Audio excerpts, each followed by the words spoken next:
စင်ရလုံးနဲ့ဘဝမှာဘီလီယံနာဖြစ်သွားတဲ့ဇာရာကွန်တိုက်ပိုင်ရှင်စပိန်နိုင်ငံရဲ့တောမြေလေးတစ်ခုကလူငယ်လေးတစ်ယောက်ဟာမိသားစုကစင်ရလုံးလို့အသက်14နှစ်အရွယ်မှာကျောင်းထွက်ပြီ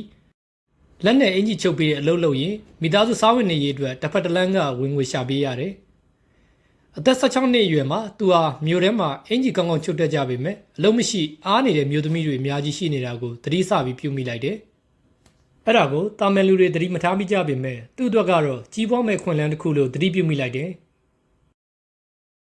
အဲ့ဒီနောက်အလုံးမရှိတဲ့မျိုးသမီးတွေကိုတမဝါရမှာအတင်းလေးဖွဲ့ပေးပြီးဝက်စားတွေချုပ်ခိုင်းတယ်။သူတို့ချုပ်တဲ့တွေကိုရောင်းပေးရင်းနဲ့ပတ်စံရလာတယ်။နောက်တော့သူဟာဖက်ရှင်ဝက်စားတွေချုပ်လို့ရောင်းချတယ်။နောက်ဆုံးတော့နိုင်ငံတကာမှာဇာရာကွန်တိုက်တွေဖွင့်ပြီး Inditex brand ဖက်ရှင်ဝက်စားတွေရောင်းရင်းနဲ့စပိန်နိုင်ငံရဲ့အချမ်းသာဆုံးဘီလီယံနာတတိကြီးတစ်ယောက်ဖြစ်လာခဲ့တယ်။သူ့နာမည်ကတော့ Amancio Ortega ပါသူဟာစင်ရဲလုံးတဲ့ဘဝကနေဘလို့ကြီးပွားချမ်းသာလာအောင်လုပ်ခဲ့လဲဆိုတာကိုအဆုံးထိဓာတ်ဆင်ကြည့်ကြပါအောင်ဗျာ Ortega ကို1936ခုနှစ်မတ်လ28ရက်နေ့မှာစပိန်နိုင်ငံမြောက်ပိုင်းလီယွန်ပြည်နယ်ကဘက်စတွန်ကိုရွာလေးမှာမွေးဖွားခဲ့တယ်အဲ့ဒီရွာလေးဟာလူဦးရေ100လောက်ပဲရှိတယ်ရွာလေးသေးသေးလေးပါသူဟာမောင်နှမ4ယောက်ထဲမှာအငယ်ဆုံးပါသူတို့မိသားစုဟာအတော်လေးကိုဆင်းရဲရှာတယ်။အော်ဒေကအသက်9နှစ်အရွယ်မှာသူ့ဖေဟာလာကူနီယာမြို့လေးကဘူတာယုံလေးအသေးလေးတစ်ခုမှာလှုပ်လို့ရလို့မိသားစုတစ်စုလုံးအဲ့ဒီကိုပြောင်းရွှေ့သွားကြတယ်။မြေထာဝင်းကဝန်ထမ်းအိမ်ယာမှာနေကြရတယ်။ဝန်ထမ်းအိမ်ယာလို့တော့ပြောတာပါတကယ်တော့ဆင်းရဲသွားတွေနေတဲ့တဲစုပ်လေးလိုပါပဲ။သူ့မိကတော့မိသားစုအတွက်ချက်ပြုတ်ရှော့ဖို့ပေးရတဲ့အင်ရှင်မပါ။အမေကယောက်ျားရတဲ့လစာနည်းနည်းလေးနဲ့မိသားစုစားဖို့လောက်အောင်စူးစမ်းပေးမယ်လေ။မလောက်ငါလို့သူများစီကပတ်စံမြဲချေငှားရတယ်။အဲ့ဒီချိန်မှာကလေးရွယ်ပဲရှိသေးတဲ့အော်တေဂါဟာသူ့အမေဈေးသွားရင်အမြဲလိုလိုက်ပါသွားလေးရှိတယ်။အမေဟာဈေးဆိုင်တွေမှာဈေးဝယ်တဲ့အခါမှာပေးစရာပတ်စံမရှိလို့အကျွေးနဲ့ရောင်းပေးဖို့ငိုရတောင်းပန်လေးရှိတယ်။ဈေးရောင်းသူတွေကလည်းအမေကိုမတူတလို့မတန်တလို့နှိမ်ပြီးဆက်ဆံပြောဆိုကြတယ်။တချို့ဆိုင်တွေဆိုရင်အမေကိုဆိုင်ကနေထွက်သွားဖို့အော်ဟစ်မောင်းတုံကြတယ်။ဒါမျိုးတွေကိုမကြာခဏမြင်နေရတဲ့အော်တေဂါလေးဟာအမေကိုရန်တနာနေမိတယ်။ဒါပေမဲ့သူဟာကလေးရွယ်မှုငိုကြွေးရုံကလွယ်ပြီးဘာမှမတက်နိုင်ရှာဘူး။ဒါပေမဲ့သူ့ရင်ထဲမှာတော့သူတို့မိသားစုရဲ့အနေခံဘဝဆင်းရဲနှုံချလာတဲ့ဘဝကိုအယံမုန်တီးသွားပြီးအလွန်ပဲစိတ်ညာသွားတယ်။အဲ့ဒီချိန်ကစလို့သူဟာတနစ်ကြီးလာရင်အယံချမ်းသာတဲ့လူတစ်ယောက်ဖြစ်စေရမယ်လို့စိတ်ပိုင်းဖြတ်လိုက်တယ်။အဲ့ဒီသူ့ရဲ့ချမ်းသာခြင်းနဲ့စိတ်ဟာကြီးလာတဲ့အထိသူ့ကောင်းထဲမှာဆွဲမြဲထင်မှတ်နေတယ်။သူတို့မိသားစုရဲ့စာဝတ်နေရေးဟာတဖြည်းဖြည်းပိုပြီးကြက်တဲလာတာကြောင့်အော်ဒီကအသက်14နှစ်အရွယ်မှာကျောင်းထွက်လိုက်ပြီးအလုပ်ဆလုပ်တယ်။မြို့ထဲကရှေ့အင်ကြီးကောက်အုပ်ထုတ်ဂျာကင်ချုပ်ရောင်းတဲ့ဆိုင်သေးသေးလေးတစ်ခုမှာအင်ကြီးတွေကိုတနေကုန်လက်နဲ့ချုပ်ပေးရတယ်။လောက်ခနည်းနည်းလေးပဲရတာပါ။ဒါပေမဲ့ရတဲ့လောက်ခလေးဟာသူ့မိသားစုစားဝတ်နေရေးကိုတစ်ဖက်တစ်လမ်းကအထောက်အကူပြုနေတာမို့သူဟာအဲ့ဒီလုပ်ကိုမငြီးမညူပဲဆက်လုပ်နေတယ်။အော်ဒီကဟာလူပြိုပေါက်ရွယ်မှာအလုပ်အားရင်စပိန်နီးရင်မြို့ထဲမှာလှည့်ပတ်ကြည့်လေရှိတယ်။တညက်နေခင်းမှာတော့တယောက်တည်းစပိန်တစည်းနဲ့မြို့ထဲလှည့်ပတ်နေစဉ်သူ့ကောင်းထဲမှာအသွေးတစ်ခုရုတ်တရက်ပေါ်လာတယ်။ကြီးပွားချမ်းသာမှုအမြဲစဉ်းစားနေသူဟာစိတ်ပေါ်ပါလန်းဆက်နေချိန်မှာအကြံသစ်ညံသစ်တွေခေါင်းထဲကိုအလိုလိုရောက်လာတတ်ပါတယ်။သူ့ကောင်းထဲကိုဝင်လာတဲ့အတွေ့တစ်ခုကကြီးပွားချမ်းသာခြင်းဝယ်သူတွေဖောက်တဲ့တွေလိုချင်တာကိုပေးနိုင်အောင်လုပ်ပေးရမယ်။အဲ့ဒီနေ့ကစလို့သူဟာဝယ်သူတွေဖောက်တွေဘာလိုချင်လဲသူတို့လိုချင်တာကိုပေးနိုင်ဖို့ဘယ်လိုလုပ်ပေးရမလဲဆိုတဲ့မေးခွန်းကိုသူ့ကိုယ်သူပြန်မေးလေးရှိတယ်။နောင်ကသူကုမ္ပဏီကြီးထောင်ပြီးလုပ်ငန်းလုပ်နေချိန်မှာအဲ့ဒါကိုစီးပွားရေးဗျူဟာတစ်ခုအဖြစ်အမြဲချမှတ်လုပ်ဆောင်ခဲ့တယ်။အသက်16နှစ်အရွယ်မှာအော်ဒီဂါဟာလာကူရိုနီယာမြို့လေးရဲ့ထူးခြားမှုတစ်ခုကိုသတိပြုမိလိုက်တယ်။အဲ့ဒီထူးခြားမှုကိုတာမန်လူတွေသတိထားမိကြပေမဲ့သူကတော့ကြီးပွားဖို့ခွင့်လန်းတစ်ခုကိုသိလိုက်တယ်။အဲ့ဒါကမြို့ထဲမှာအင်ဂျီကောင်းကောင်းချုပ်တက်ကြပြီးအလောက်ကင်မရှိအားနေတဲ့အမျိုးသမီးတွေအများကြီးရှိနေတယ်ဆိုတာပါပဲ။အဲ့ဒီအလုံးမရှိကြတဲ့အမျိုးသမီးတွေနဲ့အခွင့်အလန်းဘလို့များဆိုင်လဲကွာလို့မေးကြင်ကြမှာပါဘလို့ဆိုင်လဲဆိုတာကို82ထောင်ကြည့်ရင်နားလည်လာပါလိမ့်မယ်အော်ဒေကအဲ့ဒီမျိုးသမီးတွေကိုအုပ်စုလေးဖွဲ့ပြီးဆက်ချုပ်သမားဝါယာမှာအတင်းလေးတွေထူထောင်ကြဖို့ပြောတယ်သူကချုပ်ဖို့ဝိစတွေကိုပေးမယ်ချုပ်ပြီးသားအင်ဂျီတွေကိုသူကဆိုင်တွေမှာလိုက်ရောင်းပေးမယ်အမျိုးသမီးတွေကိုအင်ဂျီချုပ်ကရှင်းပေးမယ်လို့ရှင်းပြတယ်အလုံးမရှိအမျိုးသမီးတွေလည်းသူကြံပေးချက်ကိုသဘောကျလို့နီးစရာအချင်းချင်းသမားဝါယာမှာအတင်းလေးတွေဖွဲ့ပြီးဝတ်တွေချုပ်ကြတယ်ပထမတော့အမျိုးသားအင်ဂျီတွေပေါ့နောက်တော့ကလေးဝစ်စားလေးတွေ ညဝတ်အင်ကြီးတွေအမျိုးသမီးအင်ကြီးတွေပါချုပ်လာကြတယ်။အော်ဒီကတယောက်လည်းအဝတ်စဖို့ပဲရင်းပြီး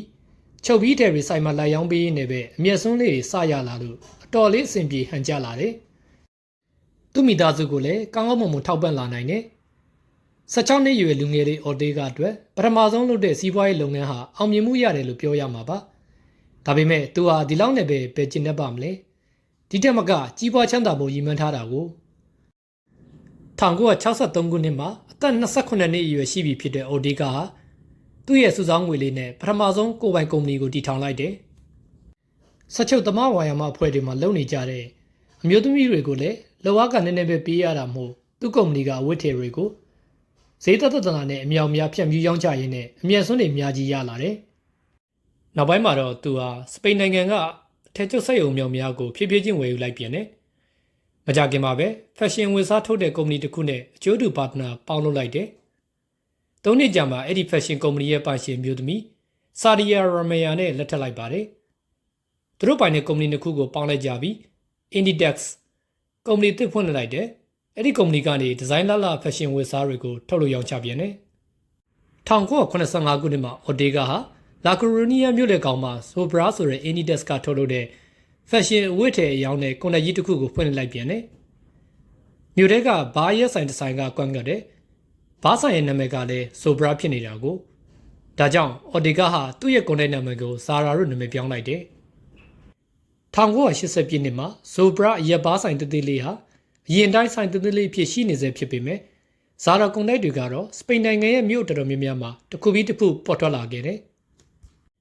1988ခုနှစ်မှာအော်ဒီဂါဟာပေါ်တူဂီနိုင်ငံမှာပထမဆုံးဇာရာကွန်ရက်ကြီးတစ်ခုဖွင့်လှစ်လိုက်ကြောင်းကတော့ပေါ်တူဂီနိုင်ငံရဲ့အလုပ်သမားကစပိန်နိုင်ငံတဲ့အများကြီးတတ်တာလို့ပါ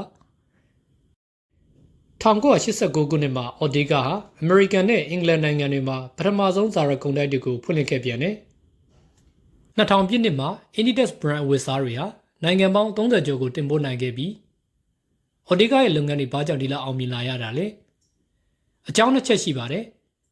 နံပါတ်1ကတော့ဖောက်တယ်တွေလိုချင်တာကိုရအောင်လုပ်ပေးတာနဲ့မှားသူတွေလက်ထဲမြင်မြင်ရအောင်လုပ်ပေးနိုင်လို့ပါတနစ်ကိုဖက်ရှင်ဒီဇိုင်းပေါင်း12000ဖန်တီးပေးပြီးဝယ်သူတွေရဲ့လက်ထဲကိုအမြန်ဆုံးရအောင်လုပ်ပေးနိုင်တယ်နောက်ပြီးဖက်ရှင်အောင်တွေကိုဖက်ရှင်အသစ်နဲ့တစ်ပတ်ကို2ခါလဲပေးတယ်အော်ဒီကဝန်ထမ်းတွေကိုလိုက်နာဖို့ဥပဒေတကူထုတ်ထားတယ်အဲ့ဒါကမှားတဲ့ပစ္စည်းကိုမှားတဲ့သူရဲ့လက်ထဲကို48နာရီ2ရက်အတွင်းပို့ပေးရမယ်ဆိုတာပါပဲဒါကြောင့်ပဲဇာရာအထက်ကျုပ်စက်ရုံတွေမှာအလုပ်သမားတွေကတွတ်လက်တက်ကြွနဲ့ရှိပြီးဒီဇိုင်နာတွေကလည်းတစ်နေ့ကိုဒီဇိုင်း3မျိုးထိရေးဆွဲပေးကြတယ်။သူ့ရဲ့အခြေခံမှုနှစ်ခုဖြစ်တဲ့ဝယ်သူလိုချင်တဲ့ဒီဇိုင်းမှုရအောင်လုပ်ပေးခြင်းနဲ့အထက်ကိုဝယ်သူလက်ထက်အမြန်ဆုံးရအောင်ပို့ပေးခြင်းတို့ဟာအော်ဒီကအတွက်ဖက်ရှင်အင်ပါယာကြီးတစ်ခုဖြစ်လာစေခဲ့တယ်။သူ့ရဲ့ကုန်တိုက်တွေမှာဝန်ထမ်းပေါင်း33000ကျော်နဲ့နိုင်ငံစုံမှာဖွင့်လှစ်ထားတဲ့ကုန်တိုက်ပေါင်းကတော့6600ကျော်အထိဖြစ်လာခဲ့တယ်။တစ်နှစ်ရောင်းအောင်ငွေကလည်း American dollar 20 ဘီလီယံအထိဖြစ်လာခဲ့တယ်။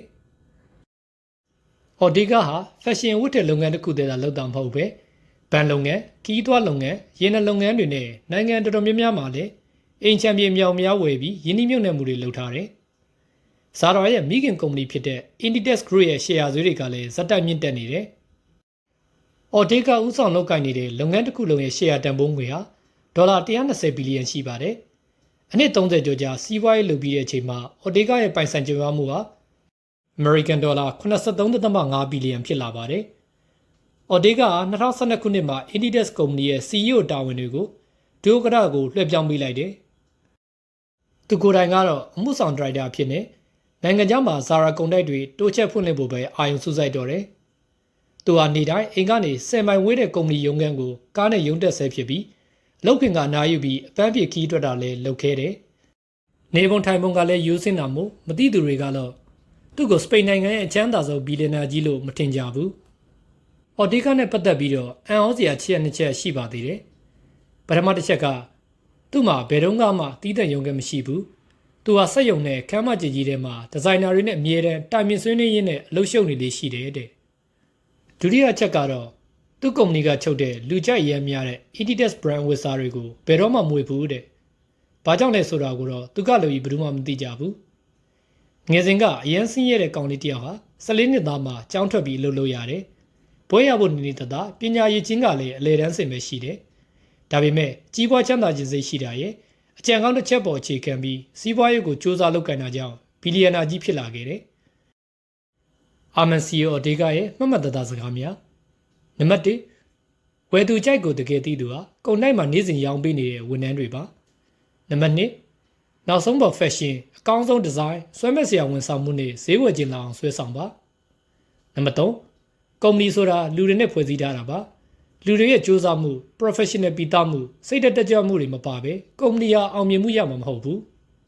နံပါတ်4အမြဲတမ်းစမ်းသစ်တည်ထွင်နေခြင်းနဲ့ပုံမတိုးတက်အောင်လုပ်နိုင်တဲ့ကုမ္ပဏီကသာ21ရာစုမှာဆက်လက်ရည်တည်နေနိုင်မှာပါ